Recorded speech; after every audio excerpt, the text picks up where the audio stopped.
সেই দিনটাও ছিল আরেক ১ জানুয়ারি। আজ থেকে প্রায় ১৫০ বছর আগের কথা। সালটা ১৮৭৭। কলকাতা থেকে বম্বে, দিল্লি থেকে মাদ্রাজ তখন সাজো সাজো রব। কেন জানেন? এ কোনো নিউ ইয়ার সেলিব্রেশন ছিল না। আসলে ভারতবর্ষ বরণ করতে চলেছিল এক নতুন সম্রাজ্ঞীকে, মহারানী ভিক্টোরিয়া। নিজেকেই নিজে তিনি ভূষিত করতে চলেছেন কাইজারে হিন্দ টাইটেলে।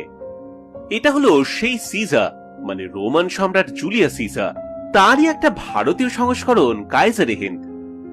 ইংলিশে বললে সিজার অফ ইন্ডিয়া। মোদ্দা কথা, ভারতের সর্বক্ষমতা সম্পন্ন এক শাসক। মাঝে বেশ অনেকদিন ইস্ট ইন্ডিয়া কোম্পানি রাজত্ব করলেও সেই সিপাই বিদ্রোহের পর থেকে ভারতবর্ষের শাসনভার ভিক্টোরিয়া নিজের হাতেই তুলে নিয়েছিলেন। কিন্তু এতদিন তার কোনো সম্রাজ্ঞী স্টেটাস ছিল না। তাহলে এই প্রায় ২০ বছর পরে হঠাৎ তার সম্রাজ্ঞী সাজার চেষ্টা কেন? সম্ভবত ভিক্টোরিয়ার মনে হয়েছিল যে যেই ভারতবর্ষে একগাদা রাজা মহারাজার ছড়াছড়ি, সেখানে নিজে কায়সারি হিন্দ উপাধি না ধারণ করলে মান ইজ্জত থাকবে না।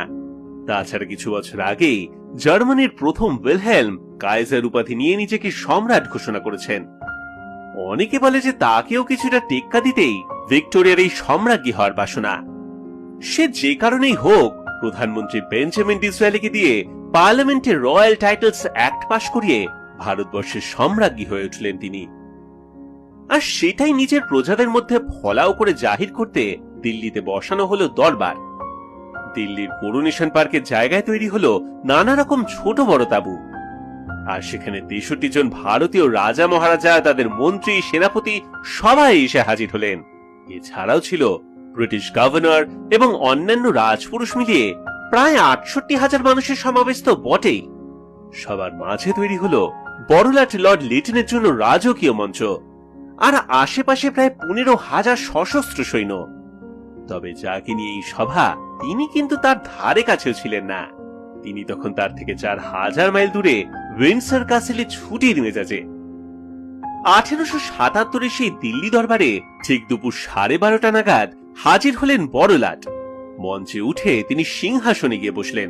১০ নম্বর বেঙ্গল ল্যান্সার বাহিনীর মেজর অসমন্ড বার্নস ছিলেন দরবারের প্রধান ঘোষক, আর তিনি পড়ে শোনালেন ভিক্টোরিয়ার প্রোক্লামেশন, মানে এই যে নতুন সম্রাজ্ঞীর শাসনে সকলের স্বাধীনতা থাকবে, ন্যায় প্রতিষ্ঠা করা হবে, সব প্রজাদের কল্যাণ, সুস্বাস্থ্য এবং সুখের জন্য তিনি প্রার্থনা করবেন, সবাই ধর্মীয় স্বাধীনতা, শিক্ষা এবং সরকারি চাকরি পাবে, এই সব আর কি।